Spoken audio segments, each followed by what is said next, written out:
Good morning and welcome to ParentTeen Connection. My name is Rachel Eastop. I'm a counselling psychotherapist. I'm based in Dunfermline, Scotland, and in our household since March has been, well, obviously my husband, not obviously I suppose, who's called Gordon, and my son. This is Sam. There's his big S for Sam. Your Sam and his Sam. Sam is an actor, a singer, an entertainer. He doesn't dance. No, he doesn't dance. Although he has dance. He can dance if he tries. He can dance. He has rhythm. And at the moment, he's furloughed from the Edinburgh Dungeon because guess what? We are in another lockdown sort of thing. Is it called lockdown? Is it called tier 4 up here? I don't know. I really don't know. I think it's called lockdown. Really. Yeah. Can't do anything or go anywhere. That's it. Yeah. So it'd be good to know if anyone is listening, in need of mouse. Anyone is listening and wants to make a comment about sort of things in your area, places that are still open in terms of delivery, things like that. That would be good. Just let us promote and help small businesses. In fact, we need to help big businesses because they're going down the path as well. It's no laughing matter, ladies and gentlemen.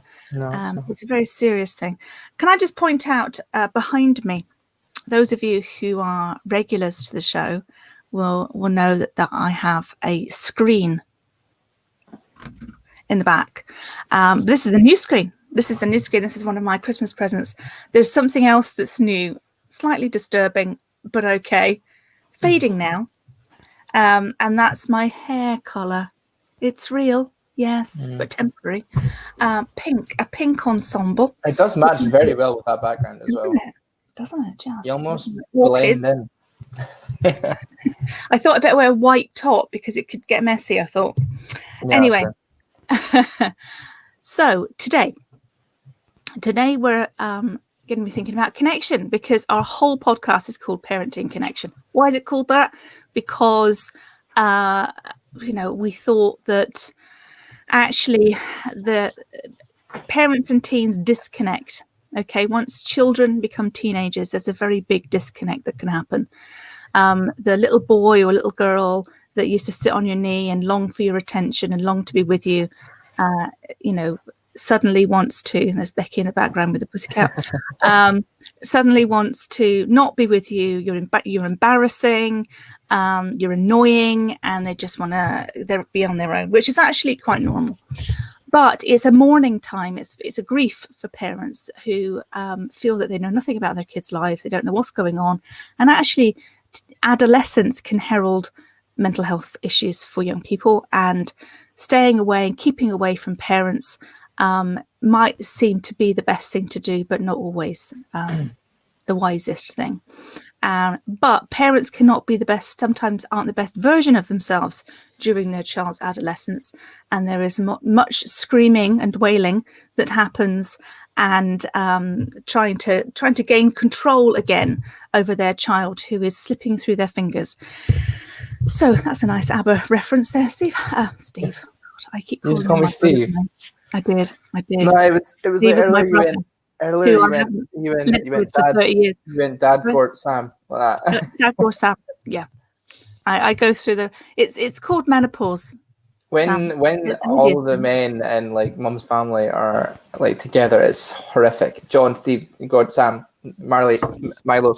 Like it's just equal to all the names. Even the dog's name. It's mad. Yeah. Yeah. Anyway. So and I know that not every family is the nuclear family. There's 2.4 kids, mum and dad together. Everybody's blended or maybe disconnected in other ways. So, and we want to help you to reconnect and be connected. And we're really interested at ways in which you do that. So if there's people listening, and we hope that there is, please put in the chat things that you do to connect with your young person, please, or the other way around, that young people do to connect with their parents. Because believe it or not, they do try that, actually. They do. They may not be very good at it, but On that note, Yosemite Sam, what ways do we connect, buddy? I've got something in my eye. I need to deal with that. You get on. We connect by you giving me segues while you deal and sort out your stuff. Nah. We do a podcast together. I mean, it's that. We do a podcast. What else do we do? I mean, we spend time together, I guess. Like we, sit down and like watch films as family. Which is never just like sitting watching a screen or whatever. It's always like, who's she in? Oh, I've seen her before. Like talking and stuff. And what do we think of the film? It's an episode of Gogglebox, isn't it, in our house? It is. Oh, 100%. We've been introduced to that show by Becky since she's kind of moved in and done her thing to us because she loved that show. And we were like, I was always like, nah, it looks pish. And then she showed us it, and I was like, this is brilliant. And I was also like, we should totally be on this because it would be hilarious. So yeah, it's like Gogglebox. Gogglebox. I know, right? Producers, hit us up. Happily be paid to watch TV. Happily. Yeah. I don't know. I can't really think of anything else, even though there's probably loads of other things, but like, do you know what I mean? Yeah. I've lost my mouse. What have I done with my mouse? Oh, here it is. Your mouse. My moose loose a bit. Yeah, you need to plug it in again. I used it last time. Well, I have to unplug something in order to plug something in. That's the problem. I'll unplug that because I don't need it. Her podcast just cuts out. My lovely friend. Did you hear that? Ocean. No. Yes, I did. Yeah. Yeah, that was me plugging something into my laptop. Yeah, that's a weird noise. My lovely friend Audrey has said that her family go for walks. And they also watch films, and yes, great chats with films. Yes, I love it.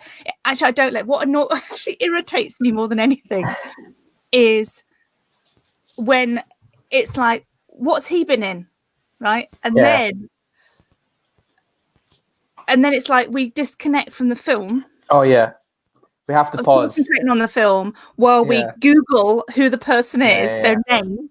What else? The thing is, I will undoubtedly find it first because I'll go to IMDb, which is literally made for these situations. This is literally what it's made for. But Mum and Dad will be like Googling it, going, "Oh, he's been in this," and like scrolling through, and it'll have like things that he's not been in yet or whatever. And whereas IMDb is like, "This is what you'll know him in," and it's like 4 big things. I'm like, "Oh, it's that one." Yep. I just like looked at it. Yeah. And Audrey agrees. That's what they do too. Well, hello, Audrey. Lovely to have you here with us this morning. So, yes, so that's how we connect. We connect through chat. We talk. We're big talkers, aren't we? You and I. We might not necessarily talk about some of the big meaningful things because actually it's come to pass just on this podcast that you were doing things like skipping classes at school and things like that. Now, I admit there's loads of things I didn't tell my dad when I was growing up. I actually got expelled from a school. Did I tell you that? Yeah. Did you know this about me? Yeah, you told me that. I didn't actually do anything to be expelled, but they thought I did. And it wasn't expelled. I just wasn't invited back because it was. Now, that's something, right? That's something. Something to live up to. That is pressure. That is something.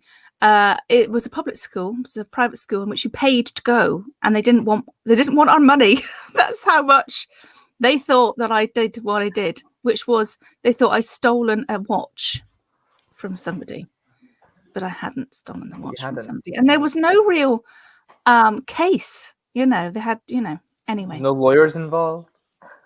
No lawyers. My face didn't fit, my lover.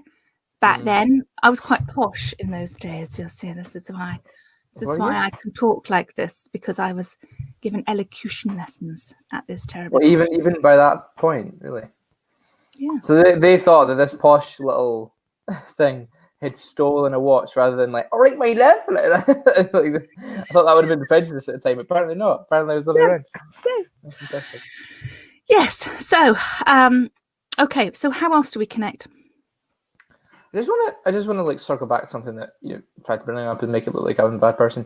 I've told you before that I've skipped classes. It might have been when you'd had a couple of glasses of wine. You might remember about this. Oh, you chose your moment to tell me, did you? Yeah. Well, I don't know. I just count in conversation. It's not something that I'll ever hide from anyone because I did. totally did. But it was never like I was never like I didn't go to school. Like I went to school, you know, and I was in school. I was skipping class for other school, if that makes sense. I was skipping that to go into music and jam with my friend and stuff like that in music rooms. And like the teacher at the time, I'm not going to name them, totally knew we were doing that as well. Like the one that we went to music, and she would just see us and we're like, "Are you supposed to be here?" And we'd be like, "Yeah," and they'd be like, "Okay," and then like walk away, and then now we're in a band together. So you know, she knew. She saw the creativity. It's like a film, isn't it? It's something she saw. Yeah. She saw the creativity. She saw the talent in the making, and she just thought, you know what? There's bigger things to life than maths or history in this particular case. I'll just let them boys meet. She was actually quite legendary, this particular teacher, wasn't she? Isn't she? Like, she's not there anymore. She's still there. We can't name her for legal reasons. Yeah, I know. No, she was legendary, actually. Yeah, she's a great teacher. Okay. So, how do we disconnect? Disconnect? Through screens. I don't know. But like we're connected through screens. You know, the phone. I don't know. We're connected to a screen right now, so you can't even really say that as like a broad topic. No. But like, I guess maybe like the only example I can think of, and this is not me attacking you at all, is like if you come home from work or something, and you've obviously been listening to people all day, and that's your job. And then you come home and I'm speaking to you and you're just on your phone and just not even registering that I'm talking to you because you just want some peace, which I don't really realize at the time because I'm just like, hey, blah, blah, blah, blah. But yeah. When is this? What time is this? Is this late at night? I don't know, maybe like later at night when you've come home from doing like 7 clients or whatever, or like teaching and done everything. And I'm like, blah, blah, blah, blah, blah, to you and you're just like on your phone and go, what? Like, and I'm just like, oh, sorry. Of course not. Yeah, this is a big thing. This is a big thing in my family, that the trained professional listener doesn't listen. Yeah. It's like, are you listening to me, Mum? He'll actually even say, you're like, I had a tattoo done today, and I'll go, what? Yeah, I'll be talking to her and I'll be like, so I got this massive fuck off tattoo of this rat on my bum, and then she'll eventually like hear one word that makes her go, wait, what? just one word will click, and that makes her kind of like, oh man, it's so funny. I haven't actually done that in a while. I will start doing that again. I forgot that I did that. That was a couple of years ago. I just start calling you Rachel now because I go mum, Rachel, and she goes, what? I'll go Rachel. That's right. Yeah, you'll go Rachel, and I'll listen. But it's like at the end of the day, of listening all day, I just don't want to listen anymore. Yeah, totally. And it's not that I don't care. It's just that I'm all listened out. Yeah. And I forget. I just forget every time. And no, that's wrong because actually the person that I should be listening to the most is my own child. No, it's fine. I get it. I'm never talking to you about anything important. It's always just like, hey, I saw a thing today, and then you know, it's never anything important. Now, Audrey has said, this is an interesting one, and this demonstrates our point. My daughter connects at 11 p.m. when I'm shattered and need to look awake. Teenage brains kick in late at night. Yeah, absolutely right. So, you know, we've talked about this before on our show, is that how a teenage brain is very different to a child's brain, an adult brain. Yeah. And actually, you know, when we want our young people to go to sleep, to switch off, to wind down, they're winding up and their brain is still as active because it's developing at an exponential rate. And, you know, 11 o'clock at night, that's peak time. Yeah. And you're like that. Well, our eyes are hanging out of our heads. And then you might get the real, because that's another thing. And I wanted to say, if you wanted to tell me something really important that you had done that was possibly you're a little bit ashamed about it or worried about it, what point, when would you choose? What would be, do you think, your peak time to tell me? Probably like 11:30 at night.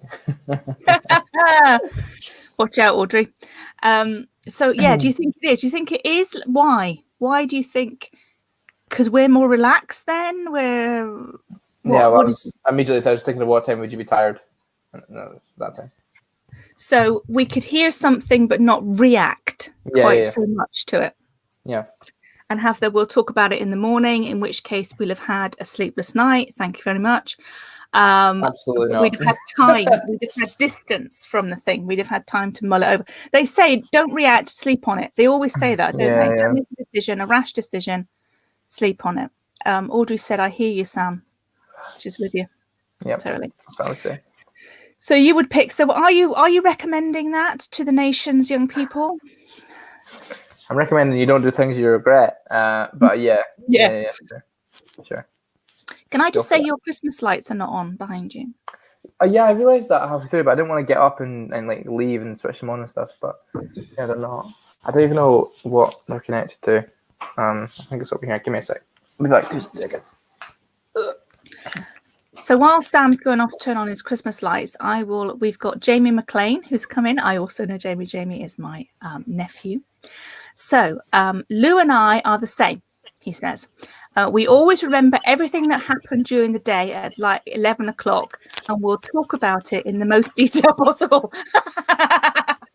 Oh yeah, and yes, and this thing, and then we said, and we actually said, and then they did, and they went, and his parents' eyes are hanging out of his head. Nice one, Jamie. So what do we do about this? This is a serious thing. So this is something we've hit on, right? We've hit on this. Young people want to talk seriously about big things or just matters of the day. They're not disconnected, because you said that, Sam. You said we do try and connect with you. It just feels to parents as if you're not, because, you know, maybe it seems to us that you spend every waking moment on your phone, you're disconnected, you're doing other things. But actually, there's a point in the day in which you put your phone down or whatever, your device down, and you look up and you think, I need to connect with my parent now. I need to say something.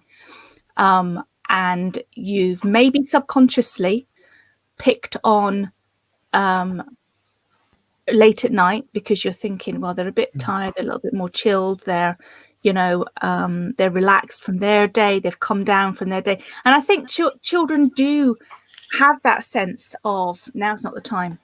Now's not the time. I mean, I do it. I think to myself, now's not the time. And we've just, particularly when we're at home, because your father and I are at home, and we've got our, and we plug out, 5:30, 6, 7, whatever time it is. And then, and of course, you've made tea for us, haven't you? You have to then make tea, walk the dog, because you've done that as well, haven't you, Sam? Hey, Dad says he wants to walk the dog, because he literally, Dad spends all day sat in front of a screen like this for from 7:30, 8 till 5. So he wants to walk the dog every evening, and he says that. I actually go to him most days, and I'm like, do you want to walk the dog, or can I take him? Because I know you want to do it. And he's like, no, I'll do it. And I'm like, okay. But then Marley's like, because he has to wait an extra hour. I know, yeah. So I just let him at the back, and I'm like, on you go. Yeah. I know. Jamie's come back with, sometimes just talking or complaining about my day or someone who's gotten on my nerves feels like a connection for me sometimes. Yeah. Absolutely. My parents can always complain about similar issues. Yeah, complaining. This is something we love to do. Especially as British people. That's really funny. Sorry, what was that? Especially as Brits. British people love it. I know. This is what I was going to say. Especially us as Brits. We, it's like we pick the most, the worst thing, which is often the funniest thing, and don't we turn it into a story? I love making a story out of something to make it sound a bit amusing and anecdotal. Yeah. I can't talk about my work too much at all. So it's quite difficult for me, but I do love hearing about people's days. So that's good. Good morning, Natalie. Natalie is also a good friend of mine. It's great, isn't it? Morning. We love a moan in our house. Yeah, love a moan. Yeah. So moaning is our thing. Moaning at 11 at night. Okay. It should be a thing. Thing. I often find that's the thing that happens in our house. If we sit down to tea, rather than have tea in front of the telly, then it's like, how was your day, darling? And then it's like, oh, this guy's phoning me and no idea what he's talking about. And then, I'll be like, oh, this thing wasn't working, and it's, oh yeah, and then so it's just like something like if we're not watching TV, that's what we'll talk about over dinner. It's like, this is lovely, and then see that guy earlier, oh, I was like, I heard you going, oh, you know, because I'm in the room and I hear my dad like getting annoyed, and I'm like, oh, I heard that. So yeah. You hear lots of one-sided conversations. You don't 100%. And I'm always like, yeah, he's right. My dad is right now. Yeah. What he's saying, you suck at your job. I know. Yeah. Sometimes I say to him, wow, you really ripped with him when you won, didn't you? I know. Like, I no. do that as well. And There's lots of points like, where dad will go, all right, okay, everyone, like, this isn't working. And I'm just like, so it's great. It's so funny. Yeah. And in his job, I suppose it seems to us quite, forceful, but he's got to be. I know. There's a thing that happens in my line of work, particularly with this online stuff. Now it's good because people don't just phone me up for a call, and I appear, thank goodness, because there's an email or telephone process, and we book up the appointment and blah blah blah. But did I tell you this the other day? A few weeks ago, actually, somebody FaceTimed me. Now, my dad has not been well, and he WhatsApp video calls me quite a lot, and I thought that's what was happening. So I answered the call, and it was actually a man wanting counselling, but he just wanted to chat. But what he was doing on the other end of this was, and I was trying to, when you sort of panic and you're trying cancel, and it wouldn't, and I couldn't because I was so flustered, and I threw my phone across the room to try and get it. Get away from me, and then I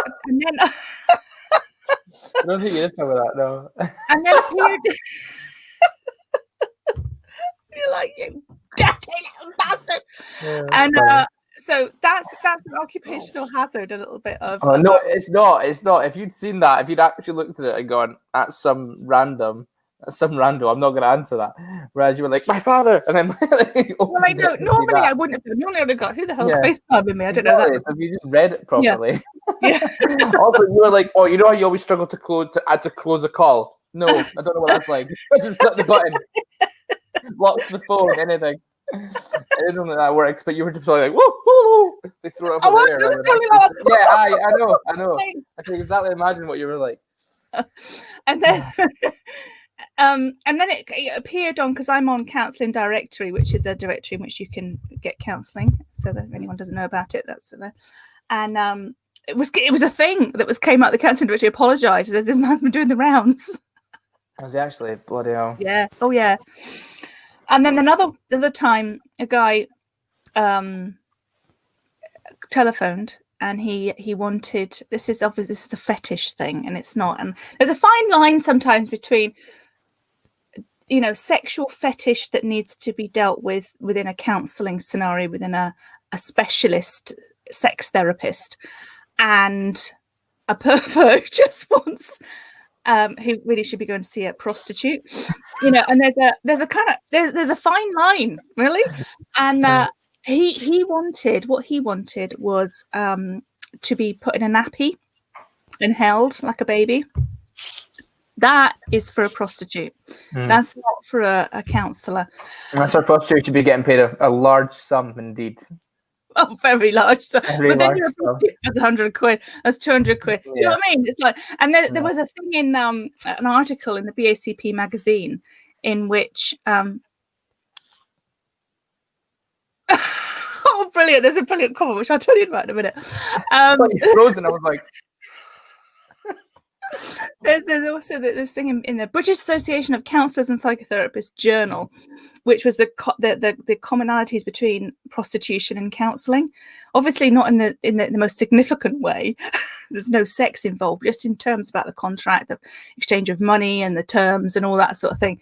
And how, for some people, and I've had clients like that who will tell me things that they've not told their wives or their husbands. There's an erotic transference. We look at that in counselling. We look at how people fall in love with us and things like that, and how to deal with that, and how difficult that can be, just because of the nature of a therapeutic relationship is so intense sometimes for some people who have no one else, because loneliness and isolation is a huge factor. And you know, when someone feels that they've really connected with somebody, it doesn't have to be anything physical for you to feel, you know, this huge wave of, you know, joy and just connection, adulate, you know, all of those kinds of things that becomes love, you know, and it's very difficult to disconnect from that. So this is another kind of connection type.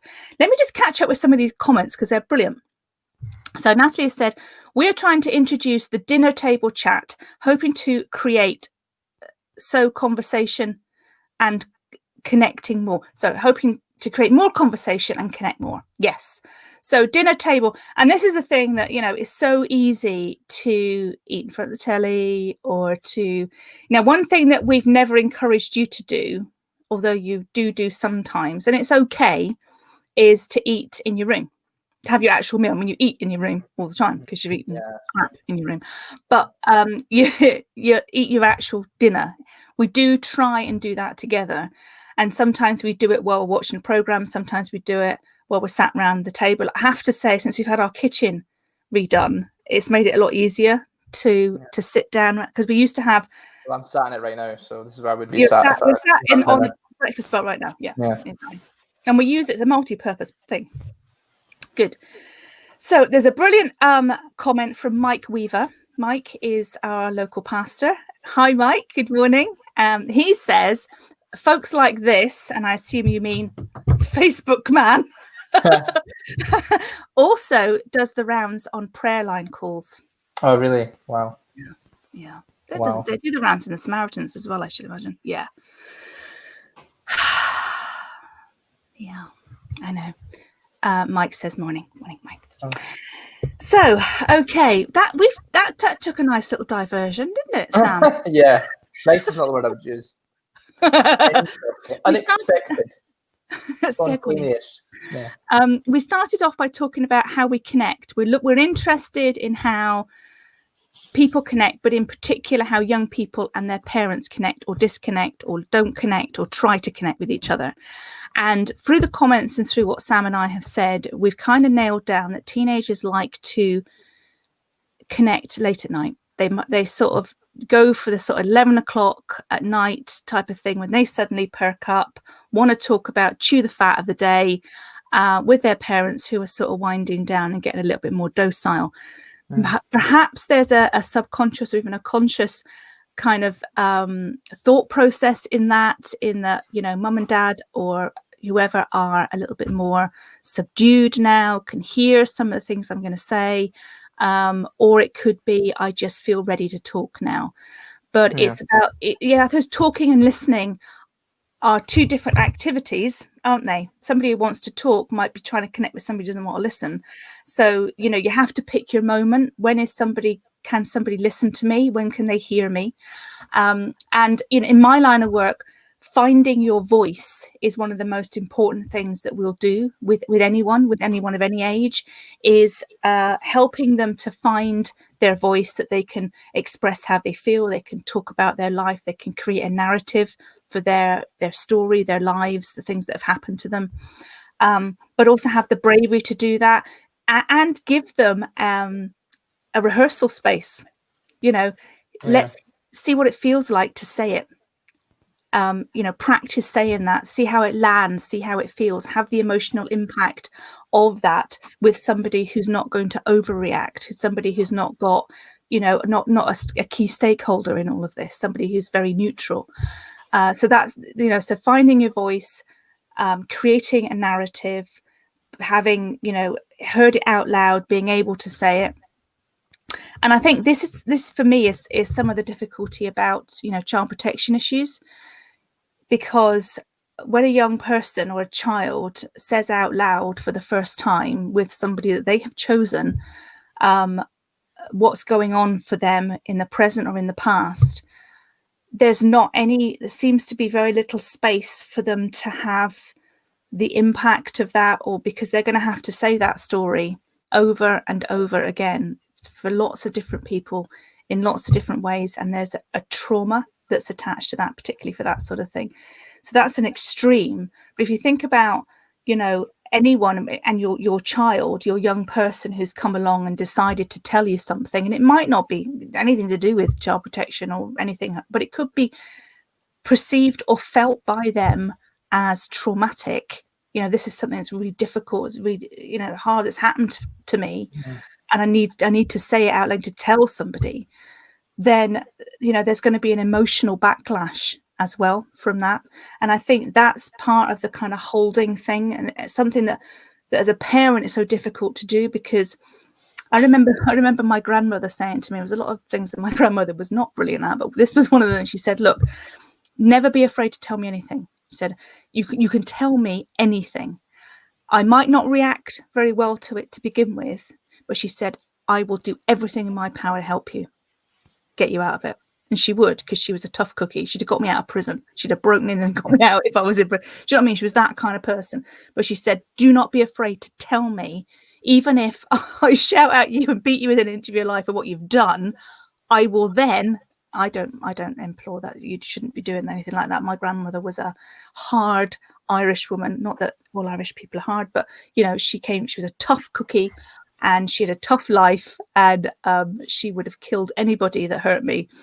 But her point was, you could, and I say this to you, Sam, and I say this to anyone, you can tell me anything. How I initially react to it might not be my finest moment, but once I'm calmed down and I've come down off the ceiling, I'll help you. I'll help you. There's no. When you're a young person, when you're a child, you think that there's something that's, things are too big and they can't be solved. But from an adult, it's like, oh, we can totally deal with that. There's times I've said that as a counsellor, is that I can help you with. That is not a problem. These are things that adults can help with. We're not always going to overreact. If you've got yourself into trouble, if there's something going on at school, if there's someone bullying you, if there's something going on at home, whatever, we can help you with that. That's the case. Not everything is insurmountable. So, we encourage you to tell somebody. So talking is good. Finding your moment, finding your listener. My little connection. Right. Yeah, it's about connection.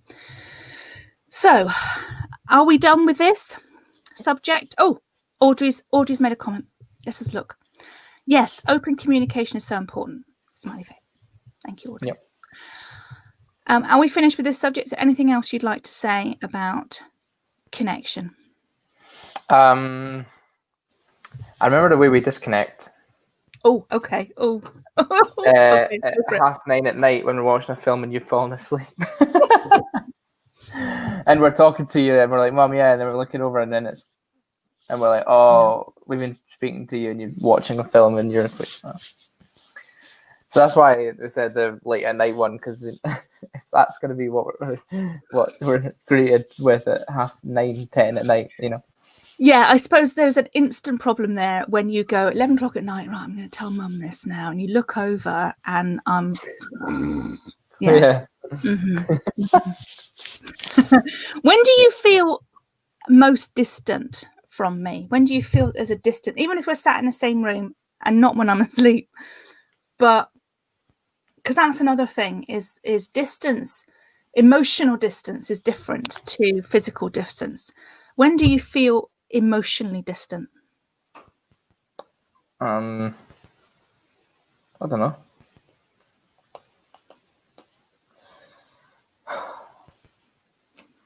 We disagreed on something, or I don't know. Not very often. What about at times when I know there's a thing that Sam does, and a lot of teenagers, young people will do this, is that there's a WhatsApp group chat that's going on, and it's all kicked off, right? I will name no names, Sam. Okay, I will not. Oh, I think I know what you're going to talk about. Yeah. Right. If I'm like in the middle of trying to settle an argument, or in the middle of an argument on my phone, then yeah, that makes sense. I'm not listening. There was one time where something was happening like that, and we were watching a film, and we were watching it, and it was like the opening 15 minutes, and 2 minutes into the film it had started, and by 15-20 minutes into the film it had ended. So I missed that entire period because I didn't watch a single bit of it, because I was like trying to sort this thing out, and not even listening. I think you guys tried to talk to me like, what's going on? I was just like, on the phone. Yeah, you don't even speak. You're so focused on what's happening. And I think this is an important thing, because it's not, I think that there are certain generations who can, because we know from our generation, you don't ever write anything down because it can be misinterpreted. But your generation, and even more increasingly my own generation, we put everything in writing, because we text and we message and we WhatsApp and we whatever. And yes, it's good. We talked about the benefits of a Snapchat, where you can have a facial expression. So it's like your own emoji that you're creating that goes along with what you're saying, that can give context so that people don't jump to conclusions. We are being sarcastic or just, or sometimes passive aggressive, but sometimes, we're being funny. But when a WhatsApp or a messaging kind of argument takes place, there's quite a skill, I think, actually, to work your way through that. And I know that sometimes you are the one playing referee.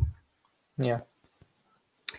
There's something that's happening and you're trying to, and what I struggle with WhatsApp groups, particularly the more and more people that are on them, is that by the time I've formulated a response and I've typed it in my longhand, it's moved on. The conversation has moved on, and it now makes no sense what I've said. There's nothing worse. There's nothing worse in an argument. That happens all the time. And I've never had a single argument on WhatsApp. It's always on Messenger. I don't know if that's a factor, and I don't know if that is actually a factor or not. But it's made probably because I'm not in as many on WhatsApp. I'm just in like you and Dad and Becky. And but like, there's nothing worse than when an argument has been going on, and then it's kind of coming to an end, but there's one person that's kind of that's not even really involved in that, but like comes in and has their paragraph to say, and it pops up, and you're like, oh God, no. And it just like restarts the whole thing, and I'm just like, you didn't have to send that. If I was in that person's shoes and I'd done a massive paragraph, like, oh really, you blah, blah, blah, and then I've seen that it's kind of gradually moving on, not arguing anymore, I'm just going to delete it. But like, this person or these people will press send and it'll go boom, and it's like, what? Why? And then I'm just there like, no, I can't do anything else. Like, I used to referee arguments. I've just given up now, I think, because I just like can't be arsed. You know what I mean? I just cannot be arsed with it anymore. If I'm in the middle of one, or like someone's picking one, then I'll end it and always try and be kind of relatively mature or whatever about it, and try and just not be like or whatever. But it's hard not to do that sometimes, but I do try. Like that one that I was talking about the other day, that was just with like one person, and it was over in like 10-15 minutes, because I didn't just effing blind and blame this person. It was like I was kind of started off that way, because it was like I was angry, but then as soon as I calmed down and actually took my head away from the phone for a second and like, oh, watching a Christmas film, okay, and then like calm down or whatever, like try to resolve it and be the mature person or whatever, Be the mature one. One thing I've noticed about, and I'm quite impressed, and I don't know if it's just me and my group of friends and you and your group of friends, but I'm very impressed, and I'm sure I've seen it in my work as well, is that how the younger generation now don't let it go until it's resolved. I think my generation, we might say things, and then it's almost like when we see each other again, or it's like it's not happened, we sort of avoid. But when you do that, there's a lingering. It's like there's a lingering. Will sort it out, they'll. It's like there's a lingering like poo in the corner that you can just constantly smell when you're with that person, though. If that happens, that's the way I like to describe it. Like, I was talking about this with someone recently. I was like, if I don't say something, then like I'm with that person and we're like, hey, but then it's like, hey, like you just you have this thing, like you said that, didn't you? And but like we haven't resolved it. So, and that was like a thing in a couple of my friend groups, I guess. And then we were like, so we're all gonna say stuff now, because I would often just be like, whatever, I'm not gonna say that because I know it's gonna turn into an argument. But it's like that has pissed me off, and like if I should say that kind of stuff. And then these friends were like, so you should say that stuff, and I'm like, yeah, I should say that stuff. And then I say that stuff, and then some of those friends aren't quite mature enough to say that on the chin when I do say that stuff. So yeah, it's just a whole constant battle of like, if they'll like say something and I do say something, then it's just like, oh, why would you say that? Well, you told me to say when I have issues. You got to bring it up, and like it's starting to work to resolve things out. But we do have to clear the air, I think, with a lot of friends, because it's just not going to work otherwise. And I think you're right. It's always in all situations, it's having the maturity, but also the self-awareness and the just being able to admit you're wrong. I think that's the thing that people struggle with the most. Yeah, they really do. Yeah, I struggle with that personally, but like I've once caught myself being like told by the guys in the band, they were like, "You're being an idiot. You're being a dick. So you need to stop it." And I was like, "Oh yeah, I am." Like, yeah. But in my head, I was wanting to go, no. But I was sat there going, "Yeah, you're right. I am." And I just went, "Okay." And everything they'd said, and which was like, they were like, "You need to stop this." And the way they were wording it was poor, because they're always like that. But they were like, "You need to do this, and we need to see change." And I was like, "Okay." And I was taking okay and stuff like that. And I was just saying okay to everything, because I was like, "You're right." And then they kept going, and I was like, "Guys, I've said you're right, and I've said I would change. Can you shut the fuck up now?" Like, I was like, "Okay, like I've handled this very maturely, so can you just stop before I no longer handle it that way?" And then I like changed my attitude from then on. But then sometimes you like try and turn it around with other people, you know, different people. They say the same thing to you, and then you say the same thing back, and then they don't handle it that well. And it's like, you can't, you know, that's the level of emotional maturity where it's like you can't. If you can give and never take, it's just that's not fair. Like, what kind of world are you living in if you can say that to people but not ever get that kind of stuff back?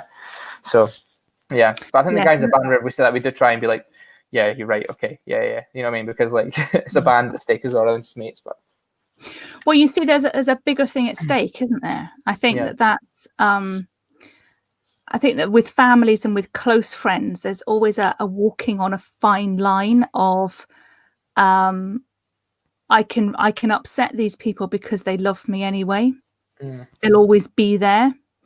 And I think we do take it out on the ones that we know we can quite often. But when you have something like, and it's almost like a business thing that you've got with, so with a band, for example, is that you know that you can take it too far. And there's a bigger thing at stake. It's like, do I want to continue having this argument just to win the argument?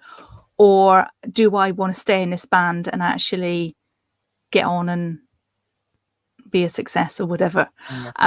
So yeah, that's good. It's kind of so many times that we were like, "Oh, if something's going on, we're just like, right, just mute the chat for 24 hours." Do you know what I mean? Like, just leave it, mute the chat for 24 hours, because everyone was leaving the chat, and then it was like, "Oh, they left the band," and then you know, and then you're like, "Wait, what's going on?" And then we just like add them back in. Like, it'll literally be the two people that are arguing, right? One of them will leave, the other one goes, "Oh, stupid," and then like 24 hours later, that person will add them back in and be like, "Hey, we just got an email saying that." It's just like nothing happened, and it's like, what? And then they're like, "Oh yeah, cool. You want to play some Minecraft?" Yeah, and it's just like nothing happened, and I'm like, "How are you doing this?" But it's just because they've taken that like gap to like chill and like cool off. So that's what. But instead of leaving the chat and then adding them back in and all that kind of stuff, it's just like, just mute it for 24 hours and then come back. You know what I mean?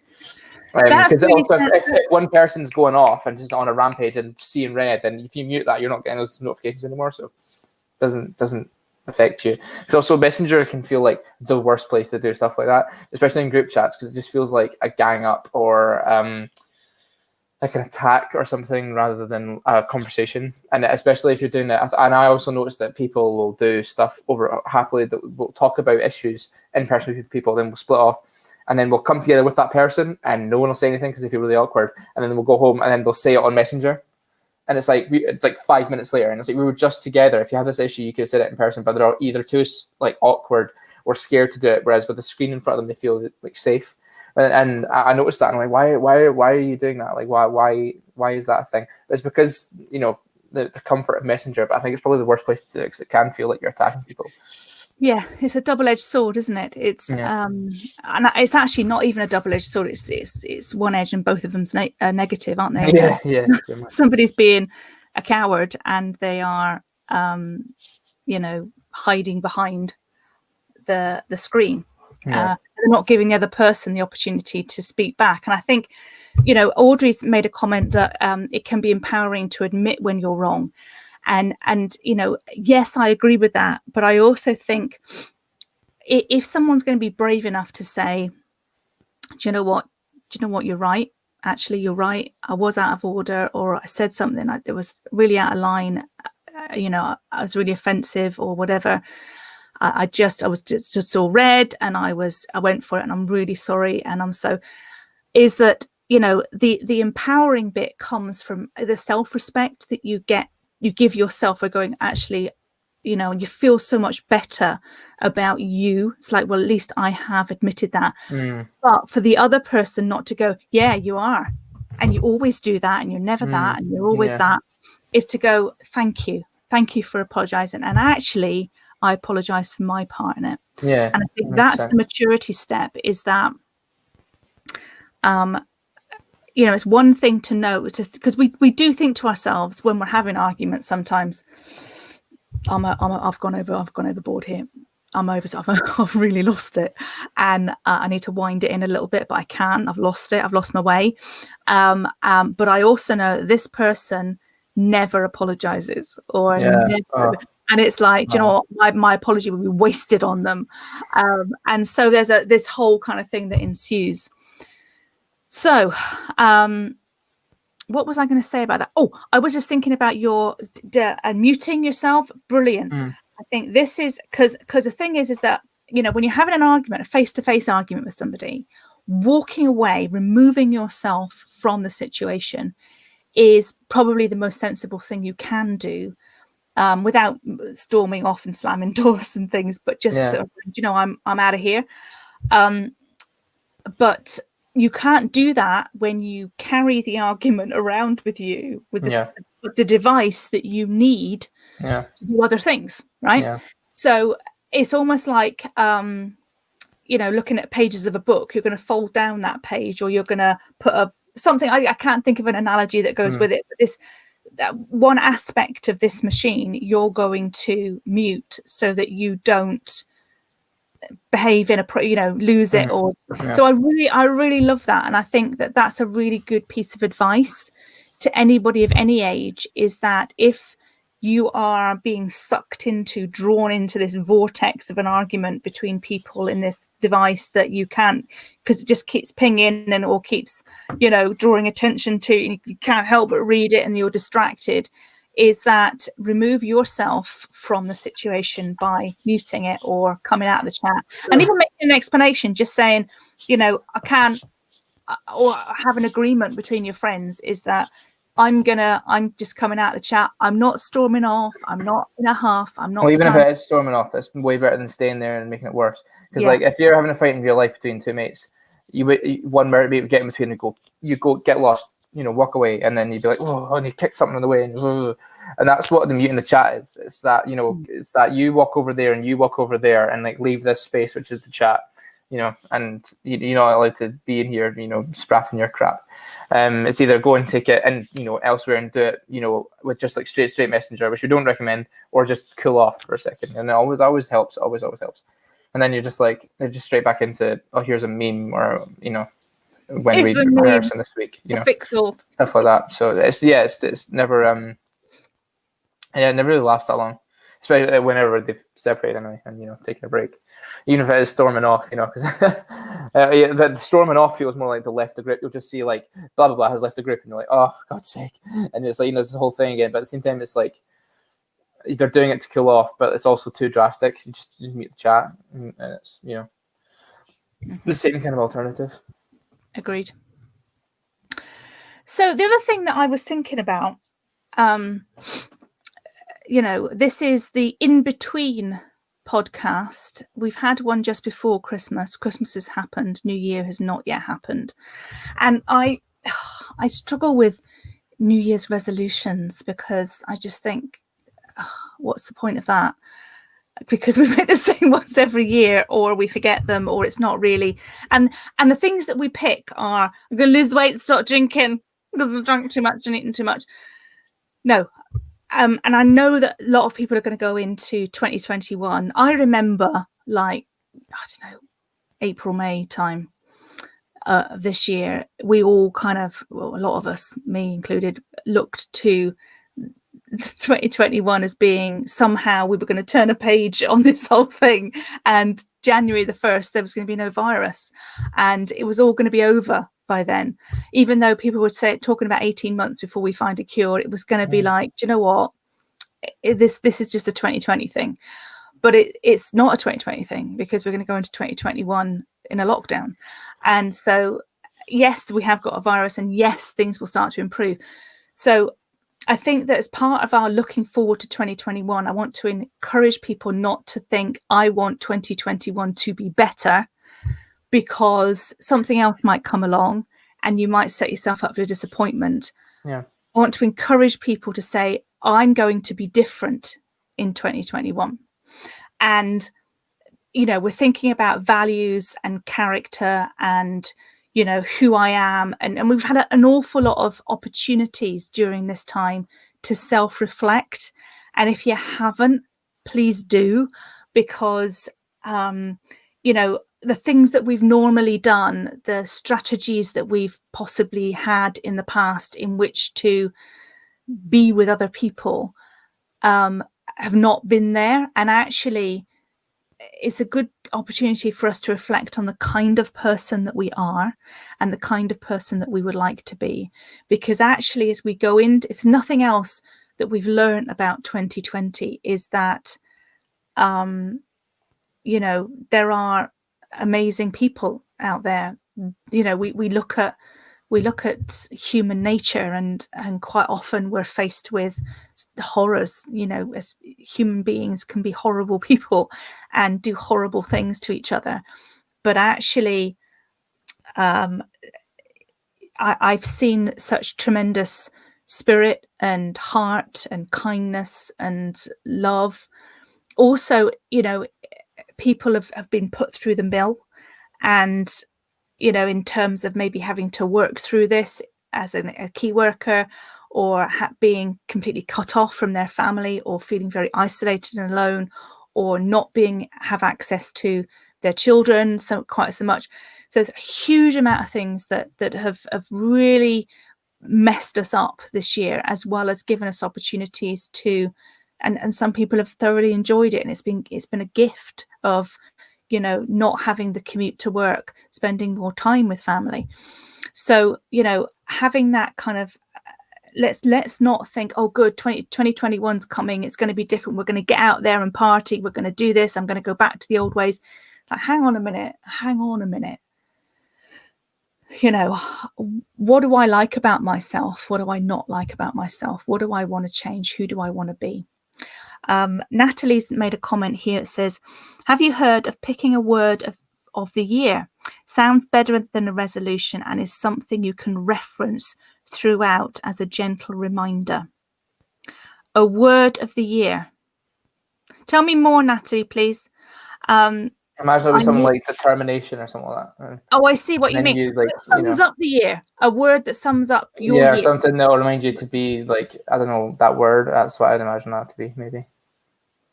Well, for me personally, it's like I've learned to be adaptable.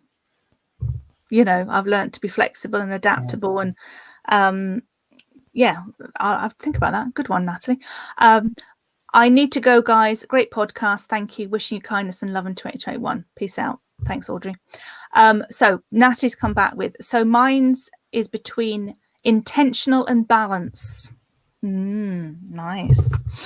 Being intentional about what you do rather than reacting. Intentional. There's a decision there. There's a plan there. There's goals. There's intention. And balance. Yes. I think that is huge. Well done, Natalie. I think this year has given us balance. It's given us a better balance. Some people a better balance between life and work. I think for a lot of us, it was work. Also, the year has like completely screwed the balance in the opposite direction for a lot of people as well.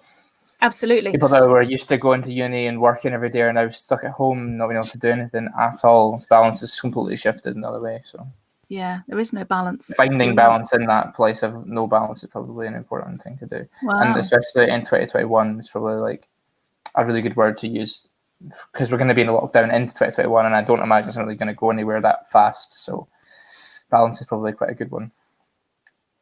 Yeah. Robert Ingram has said government word of the year, exaggerate, and number 2, control. Well, how else are you going to stop the virus there, Robert? What do you mean? How else are you going to stop a virus if you don't control what the people are doing? I think he's talking about control of the people rather than control over our actions.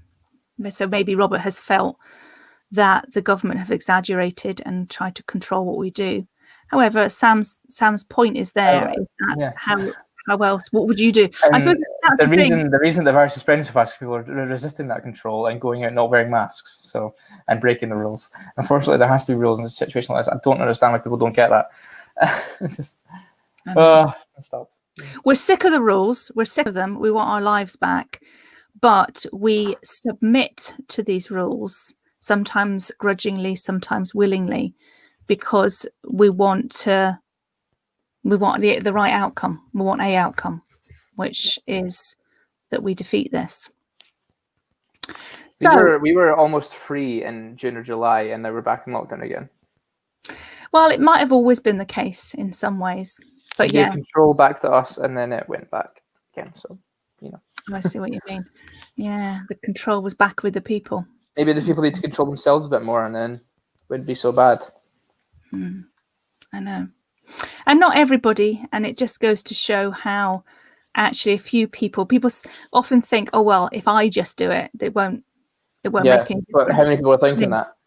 Yeah, but actually it just goes to show. The people who think that way don't think there's anyone else in the world that matters. The world revolves around them, so it doesn't matter what I do or what I do affects other people. Unfortunately. Robert said government exaggerating deaths.